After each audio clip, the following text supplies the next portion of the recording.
Oh, this one. High reps for cut, low reps for size. God, deliver me, Lord.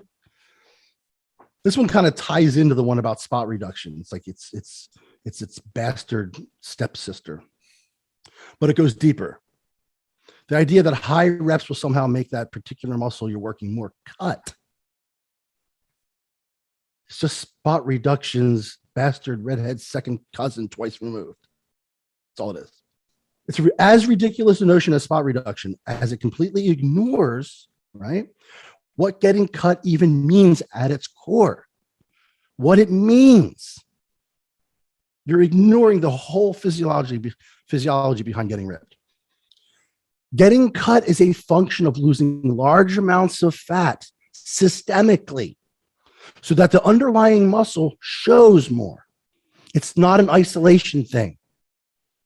So doing high rep pec flies is no more going to give you pec striations than doing side bends will whittle your waist.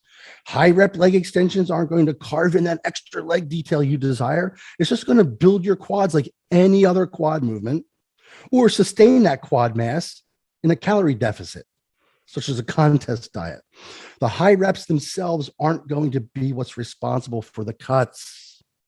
The diet and systemic work will be, as that's what will burn the fat and make the muscles appear more cut. This is important. I have seen over the years how people have confused correlation with causation. You follow? So you do all these things and the end result is what it is, the physique that you have. So you go back and you assign meaning to some of the things that you've done. And you've come up with this paradigm, right or wrong, that it was the higher reps that caused the cuts. Meanwhile, you were doing an hour of cardio every morning and you were in a calorie deficit. But no, it must be the high reps. So you end up assigning different meaning to different things that you do. And if no one's there to challenge you on it and there's no scientific basis not to, then you just go on believing it. But I'm here to tell you, it's not true.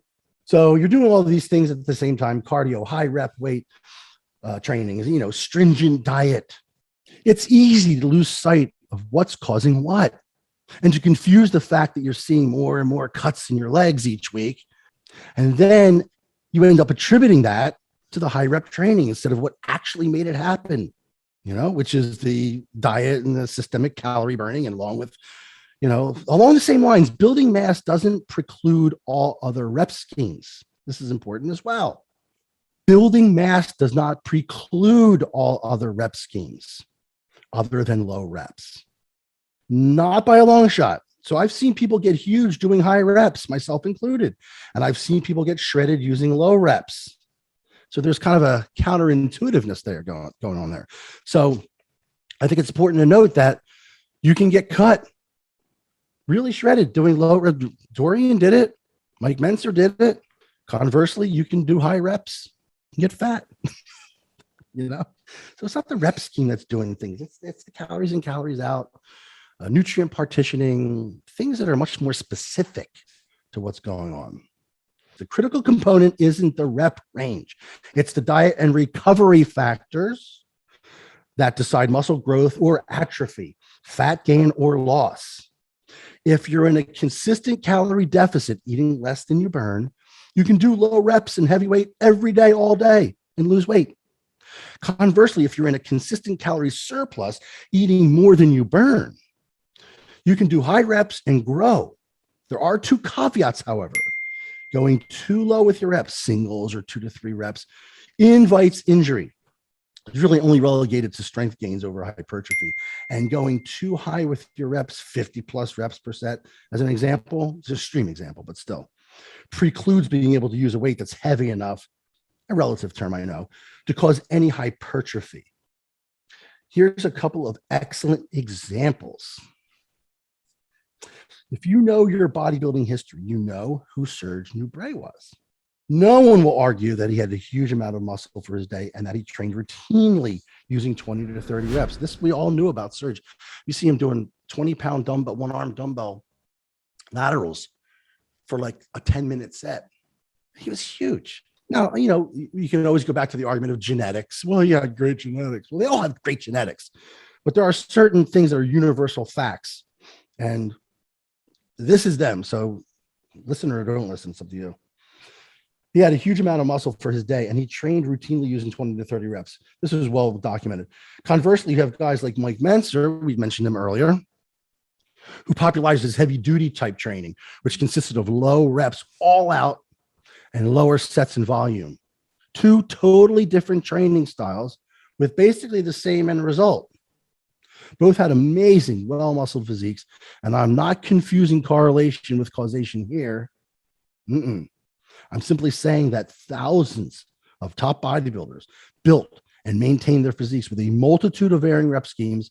The bottom line for muscle growth versus cuts is your diet. The ultimate determinant of whether you gain muscle, gain fat, lose muscle, lose fat is where your calories are coming in versus what's going out.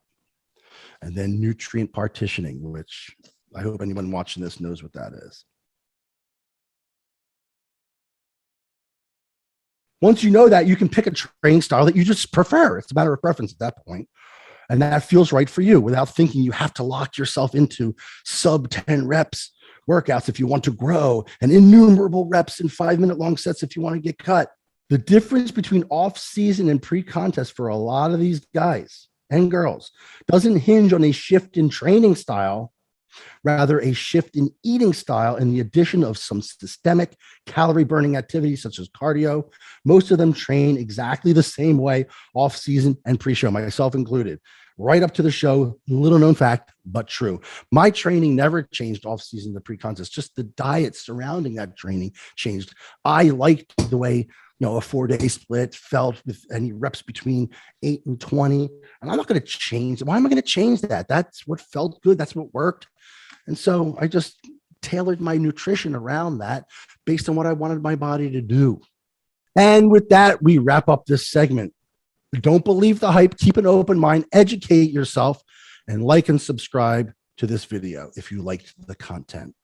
Over and out.